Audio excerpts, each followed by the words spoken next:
What's up, everybody? Welcome to Full Spectrum News. I'm pre-recording this show only because I do have another show probably in about an hour's time on a different network called Global Enlightenment Radio Network, which I'm a part of. You'll be able to catch that as well. It will not be based so much on politics, a little bit more on my feelings, maybe. That's how we usually do that show. But I wanted to bring you guys some actual information. I'm not sure if I'm going to be putting this up on YouTube as of right now. We know everybody's getting censored, so you may have to go to BitChute and Rumble to find it. But we have the label today is basically labels, the Capitol, and the farewell speech. So we're going to talk about a few subjects that are relevant right now. And one of the first things I wanted to talk about was labels. One of the things that the other side, I'm not even going to call them what they are. Everybody who watches or was in my Telegram channel or has watched the show before knows what side of the fence I'm on. The less I say, the better off we'll be able to get this on YouTube to get the message out without actually getting censored in any way. So basically, the other side, the opposition side to what we're doing, loves to take words, break down these words, and use them for their agenda. Or just to say, like, basically what they do is they'll take a word, they can even change the meaning of the word. That's how crazy it gets. What you thought was packing the court back in the day, which meant that they were gonna, like FDR tried to do, he tried to add more justices to the actual bench to make it more than 9 people.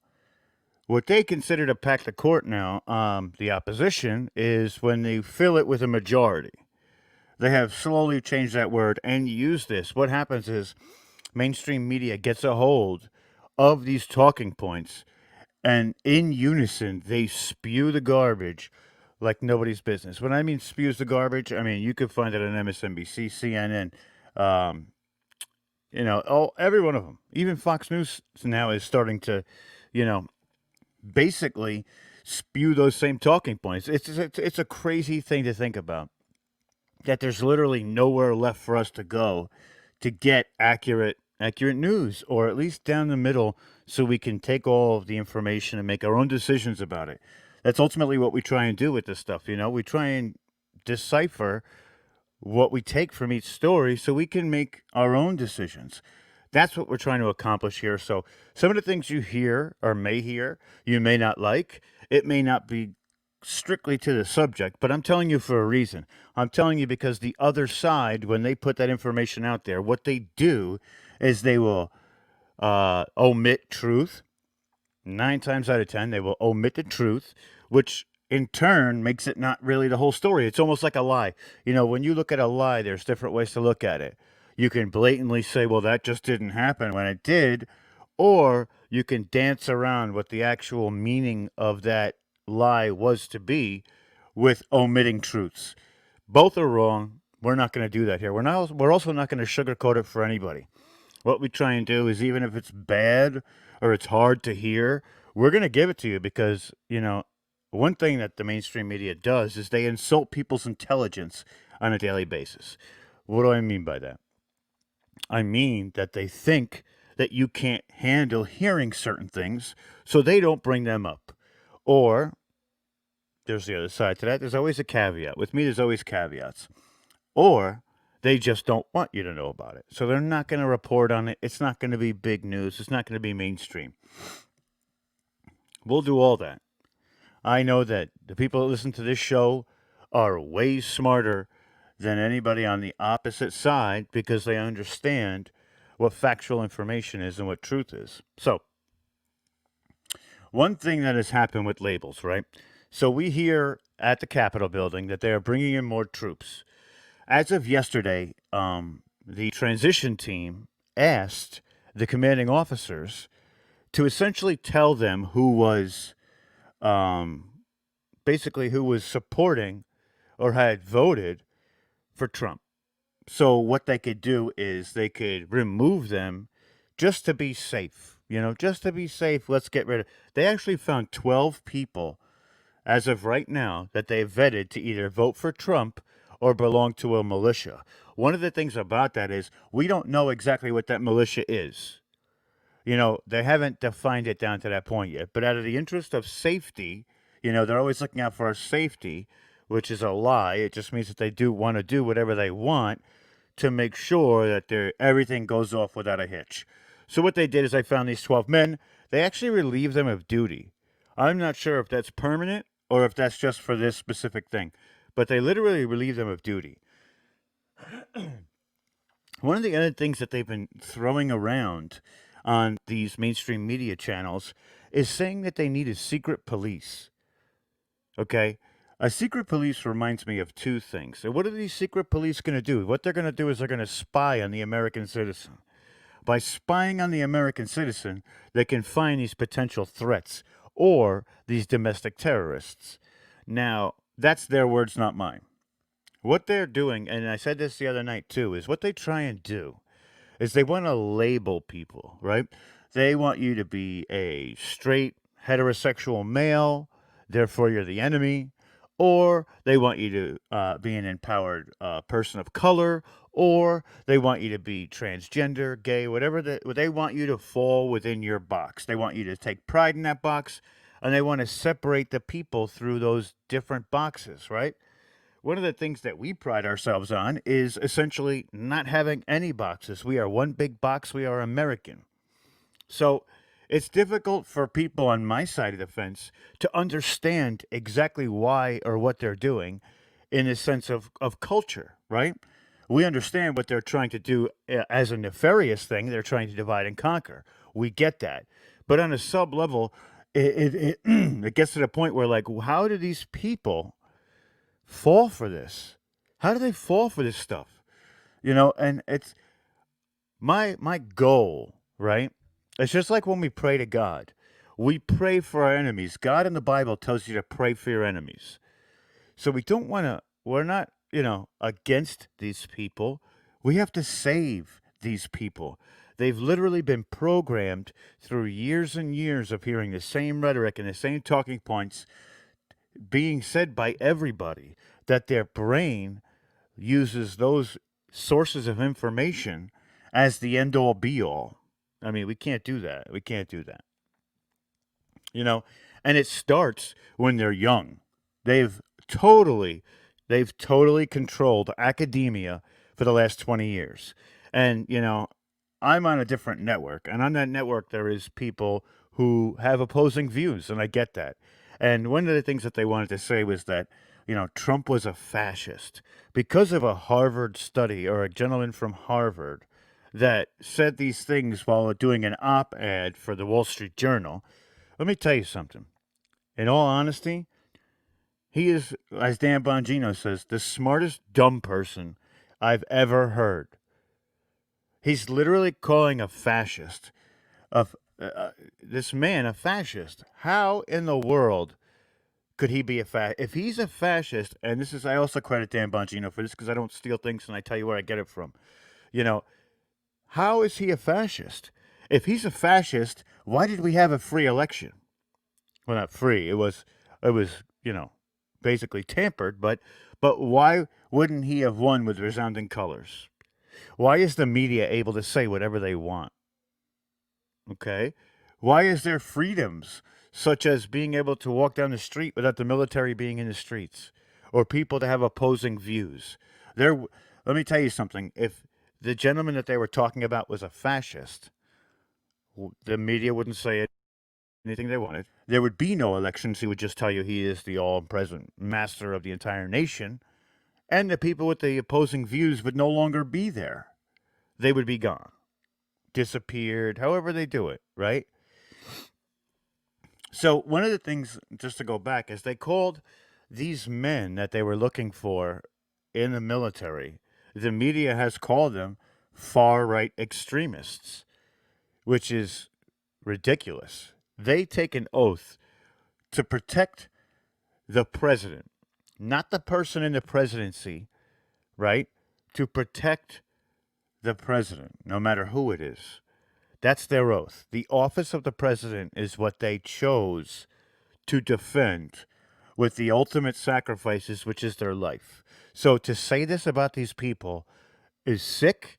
It's maniacal, and it's It's downright dirty. It's dirty. It's dirty. We're not going to go crazy with that, but it's dirty. So, one of the other things that, a lot of people are feeling right now is that they can't trust the Republican Party. The Republican Party to them has just fully dissolved into these backbiting, just cannon fodder. They're literally cannon fodder. They have no spines. They have no backbones. They don't stand for anything, which means they stand for nothing, which means that they are not of the party that I see myself coinciding with at all. At all. So, it takes people to be this force, not in a violent way, but this force to impede the agenda of these spineless, feckle people. And what happens is in Wyoming is where Liz Cheney is from. Okay, that's what she represents.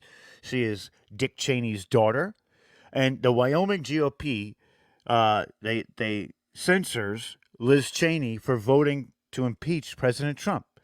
And it says Liz Cheney has been censored by the Wyoming Republican Party for turning her back on her voters to impeach President Trump. And there's one more statement I'd like to read. This is from National File. After first sending the public letter to Rep. Liz Cheney, the Wyoming Republican Party now has taken almost unprecedented steps in censoring Cheney, the daughter of former Vice President Dick Cheney, for her decision to act against her constituents' wishes and vote to impeach President Donald Trump. According to the Washington Times, the resolution passed in a unanimous vote by 45-member Central Committee and also commands Cheney to appear before the committee to explain her actions. This is what we need. This is the right path. This is the lawful path. This is the path that we need to take for these spineless people. These people who want to crumble under the pressure of the boot of the left wing, right? So this is essentially where we need to make our stand, is in these local levels.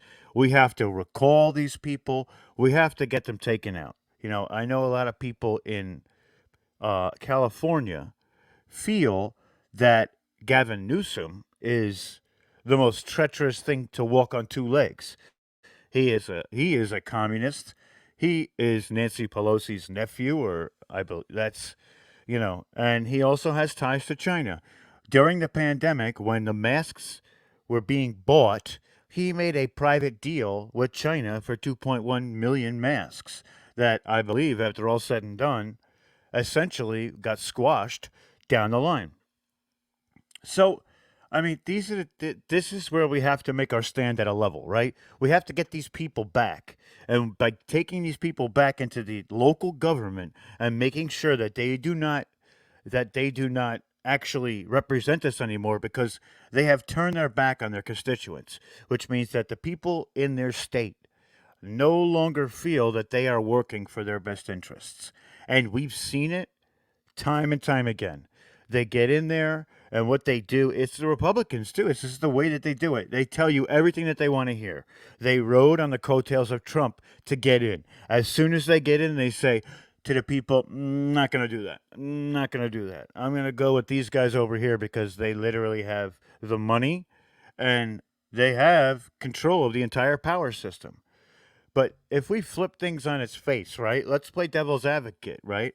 So we know that if the constituents were truly the ones that were in power, we had about 76% of Republicans felt that the voting, that the fraud during voting, and then 30% of Democrats felt the same way. So if those people were honestly representing their constituents, there would have been a lot more rejection right out of the gate. They wouldn't have waited till January 6th. We know that there was people like Rudy Giuliani and Jenna Ellis. They were all pushing and pushing and pushing, even Mike Pence here and there.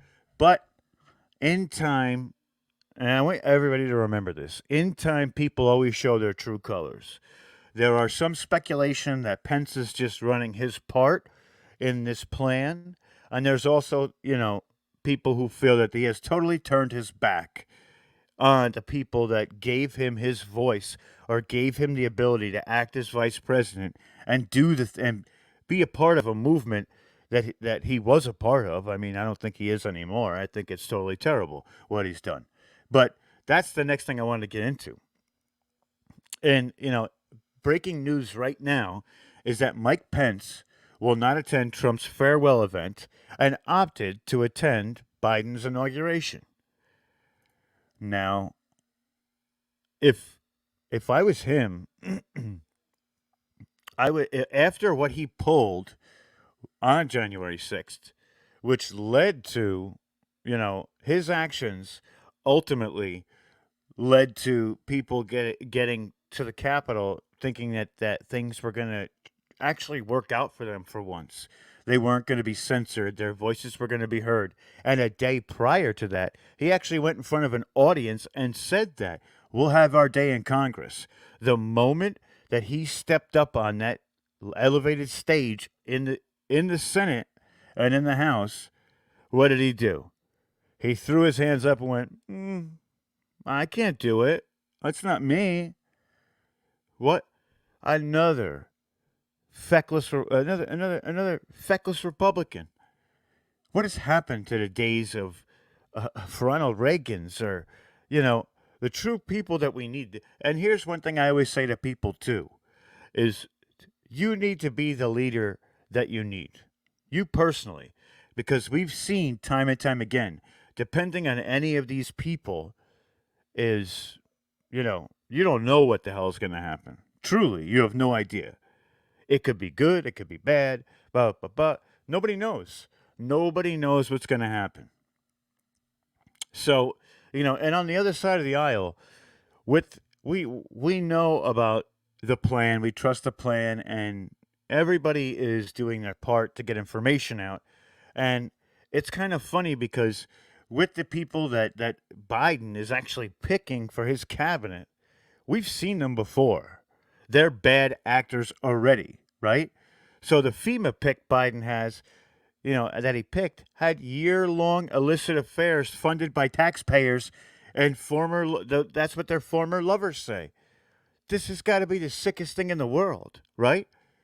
And this whole thing with cancel culture, right, doesn't affect those people. Because if cancel culture worked both ways, Joe Biden would not be where he is. He would have been canceled a long time ago for the things that he said, the things that he was that were allegedly he did to females, the things he said to minority groups in this country. This man is a bumbling idiot. He's a walking idiot. It's got to be the most insane thing when we're all sitting there on November 3rd thinking to ourselves, this guy can't even formulate a full sentence. How is he gonna? How could anybody vote for him? Anybody, even if you're on the left, if you don't see that this man is declining mentally and physically, and he said some wild things on the run too, right? So come to find out that they have eyewitness account that James Biden, during right up the days before November 3rd, saw Joe Biden about Hunter's laptop and the hard drive and said, "Hey, Joe," and this is confirmed through mainstream media, okay? Now, and I'll get you the sources at a later date. I'll try and put them in the description when I put it onto the platforms. I'm actually going to try this one on YouTube too and see if I can get away with it. We'll see. We'll see. I've already said some things that probably weren't right, but no worries. James Biden said, "This is going to ruin you. You're never going to win this election." Joe Biden turned to him and said, "You know what? Don't even worry about it. Don't worry about it. I got it covered." How does this not get out? Okay? Especially, like I said, this cancel culture and the things that they're doing. Now, just because these certain people stood up for a fair and free election, which is their right, which the Democrats have done for the last 6 elections that they lost that were Republicans. They did it against Bush. They did it against Trump in 2016. I mean, hell, they did it with Mitt Romney and Obama, right? That's the Republicans did it then. But there has been, and it's always okay when they do things, but if the other side does it, that's not okay at all. That's like life ending. Not only is it life ending, it is a straight, clear, and present danger against the country because of their insolence. Which, I mean, if we don't have social discourse where we can sit down and actually have both sides heard, that's where this states, and this act of government is not a government anymore. It becomes a regime because you're literally being, and that's why I laugh when they call Trump a fascist. Their practices are fascist. Like I said earlier, to go back to what I said earlier, if he was a fascist, there wouldn't be opposing views anywhere near government. They would be taken out, which is what they're actually trying to do to people like us. And as the days go on, it gets more dire and crazier, and people just don't know what to do anymore. And hopefully, I can be an outlet to help.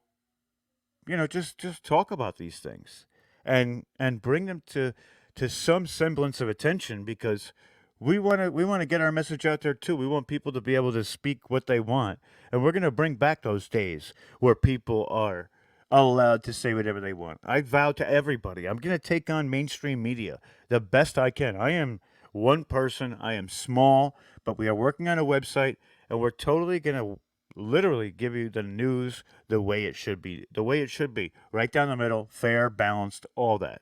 All those monikers that you hear on all those stations on TV, we're actually going to practice what we preach. Okay? So, with that being said, let's move on to the next thing. So, they also want to cancel Mo Brooks, like I said. Josh Hawley had a book deal. His publisher canceled him. Then he was going to hold a fundraiser in a hotel. They canceled that because they couldn't understand it. But see, the funny thing about cancel culture is that, they always say get woke, go broke. There's always a backlash, right? So now, I have to get the information properly, but I heard that Josh Hawley's book will be picked up by a specific publisher. And when I tell you, they're doing the book burning on the left, but when I tell you that this man, Josh Hawley, is going to hit number one in the New York Times bestseller list if they allow it, because this book is going to fly off the shelves. It's all about the election. It's going to be an amazing read. I'm sure of it. I'm sure of it. But, people aren't going to go get it just to read it. They're going to get it to spit in the face of the left side. They're going to say, screw you. You can't tell me what I can and can't read. So it's going to be awesome. It's going to be awesome. So now we get to, something else here with the Capitol. We've talked about the police. We've talked about labels. Like I said, we're only going to do a smaller show today. It's not going to be crazy, but this is basically the top story of the day. So today we heard from the president on a farewell speech, if you know what I mean. And he said a few things, that caught my attention. And I think that it's incredible about the things that he caught, that caught my attention because it's about wording, right? We always look at wording. Just like the left uses their words, theirs comes within those words. When they say certain things, we know what they mean. They may not, we do. But at the same time, I think that there is a lot of stuff that he said that truly should give us hope, right? It should give us hope. Oh, one more thing about this. I apologize. I'm going to try digress a moment. One more thing about the inauguration. In most high schools and middle schools, they are vying not to actually. Usually, when you're in third, fourth, fifth grade, you get to watch these inaugurations. They have sent out letters to many, many schools that I've heard of actually not letting the children watch this inauguration. They say it's going to be like any inauguration like we've never seen. Another positive sign. So let's get back to what I was talking about. So President Trump said a ton of stuff, during this speech, and it was amazing. And thanks to the people on Telegram, I'm going to go through some of the comments right now, and we're going to touch on a few great points, right? So the first things that he said was there was, what people are talking about is there was no mention of Biden in the transition. None. All he says is a new administration. And he wishes the new administration good luck or luck. He wishes them luck. And at the end of the speech, he said again, the best is yet to come. That's the biggest one. So while people are, sometimes they're going to be upset on what they hear, it's not true what everything is. That luck is one of the biggest moments in that speech. And why is that? Because of the way that he worded it. And let's just think if, what luck, usually people who are running for office don't need luck. They're already in charge. They do the best that they can, right? But when you wish somebody luck, that's something that you do when somebody's going on a journey or, they're going somewhere. Okay, we wish you guys luck. Get there safe. Good luck. All that. We get that, right? That's the first thing, right? So when he says he's going to inaugurate there's going to be a transition of power. This transition of power is not to a person. This is towards branches. And if you know what I mean by branches, I don't want to say it because it will get pulled down if we do end up putting it on YouTube, right? So this transition of power is to branches. Do you understand what I mean by that? It's going to be an inauguration. It's going to be a new administration. Yes, we talked about this.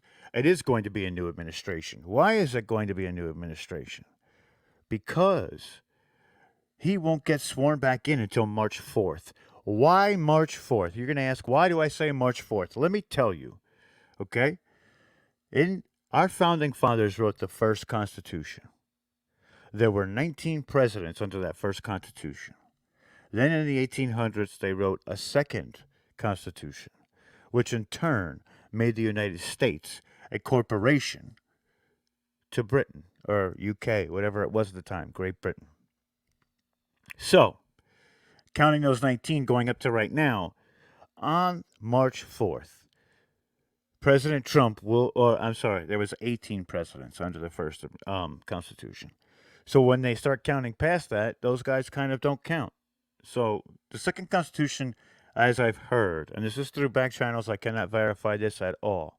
It's something we've heard on drops and things like that, and through some inside intel that I've gotten, but I have not been able to vet it. I do trust this person a lot, and it's not just one place that I've heard this. I've heard this from other big people on the internet as well, that they have ratified the second Constitution and have gone back to the first Constitution. But going back to the first Constitution, when Trump is installed on March 4th, after all the arrests, after all the stuff gets taken care of, after all the bad people get put away, he will be the 19th president. Wild, right? So that's some of what we were talking about, and truly, it's about to hit the fan, and everybody needs to just hold the line, have hope, pray, and make sure that you keep all of those brave men and women, our heroes, that are facilitating this massive, massive op.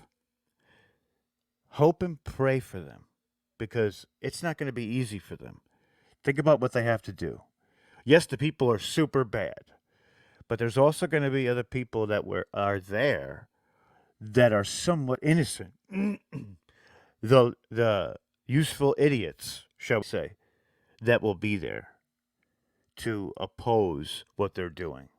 We have to pray for all of them, that they find their way back to God, to Jesus Christ, or whatever your higher power is. I don't want to, I am Catholic, so I believe in Jesus Christ and God. I don't want to go that route. But pray to your higher God that this is smooth, fast, and finished in a heartbeat.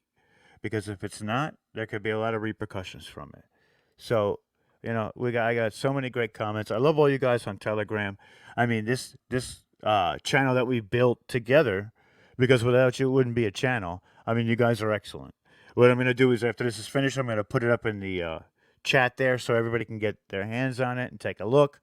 And so, that's pretty much a lot of what we have today. Oh, one last thing that was just coming in. Gina Haspel of the CIA has resigned. And what we're going to do is we're going to get into something with Gina Haspel, right? So Gina Haspel resigned. And it's funny because it is 12/29 today. And on November 9th, right, that says 12/9 is the post. It says, closing act, CIA, dismantled, impossible to clean. And then it says, operations, no such agency, NSA, Q. So this is, this CIA puts the tweet out at 120. They put it out at 129. It's for some people, which is Central Time. It's 12:29 for us, but who knows where that might be. So is it just coincidence, or are the Patriots really in control? So with that being said, guys, I want to thank everybody for joining us. We've done a half hour today. I will be going live again or pre-recording something in the next few days. Tomorrow is, I believe, the day it all hits the fan. So pray, prepare, and be smart. If you have no business being outside, don't be outside. Don't go to any Capitol protest. Do not go to D.C. Be smart, please. We need every last one of you for the coming days to help rebuild. And what do they always say to people? That we are going to be the ones that help those other people who are in distress because they have no idea of what's going on. We're there to help them, as we should. And hopefully we can. So God bless all of you. God bless America. And thank you for joining me. Patriots always stick together. And you guys are the greatest. Have a great night.